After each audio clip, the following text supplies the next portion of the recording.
Media को कैसे manage करना है। मरियम नवाज की एक और ऑडियो लीक हो गई। मैं मीडिया को मैनेज कर रही हूँ, मैं आपके ऊपर डिपेंड करती हूँ। मरियम नवाज ऑडियो में कहती है मीडिया को मैनेज करने में मेरे हाथ क्यों बांध कर रखते हैं। मेरी बात ना मानी गई तो वज़ीर आज़म से बात करना पड़ेगी। आपके ऊपर डिपेंड करती हूँ, मैं नहीं जानती। पब्लिक सेक्रेटरी इंफॉर्मेशन से बात करें, PID से बात करें। आपके ऊपर डिपेंड करती हूँ, मैं नहीं जानती। पब्लिक सेक्रेटरी इंफॉर्मेशन से बात करें, PID से बात करें और उनको कहें कि अगर आप नहीं मानते तो मुझे प्राइम मिनिस्टर से बात करनी पड़ेगी। मैं मैनेज कर रही हूँ, मीडिया मेरे हाथ क्यों बांध के रखते हैं। सरकार ता साड़ी अपड़ी है, ना कोई ओहदा ना कोई हुक्मनामा।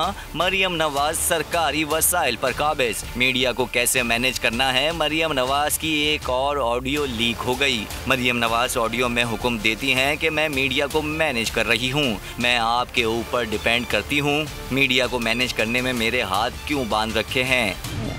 आपके ऊपर डिपेंड करती हूँ, मैं नहीं जानती। पब्लिक सेक्रेटरी इंफॉर्मेशन से बात करें, PID से बात करें और उनको कहें कि अगर आप नहीं मानते तो मुझे प्राइम मिनिस्टर से बात करनी पड़ेगी। मैं मैनेज कर रही हूँ, मीडिया मेरे हाथ क्यों बांध के रखते हैं। मरियम ने ऑडियो में धमकी दी कि मैं नहीं जानती, अभी सेक्रेटरी इंफॉर्मेशन से बात करें, PID से बात करें। उनको कहें कि अगर आपने मेरी बात ना मानी तो मुझे वजीर आजम से बात करना पड़ेगी। आपके ऊपर डिपेंड करती हूँ, मैं नहीं जानती। पब्लिक सेक्रेटरी इंफॉर्मेशन से बात करें, PID से बात करें। सब्सक्राइब करें और बेल दबाएं ताकि कोई खबर रह न जाए।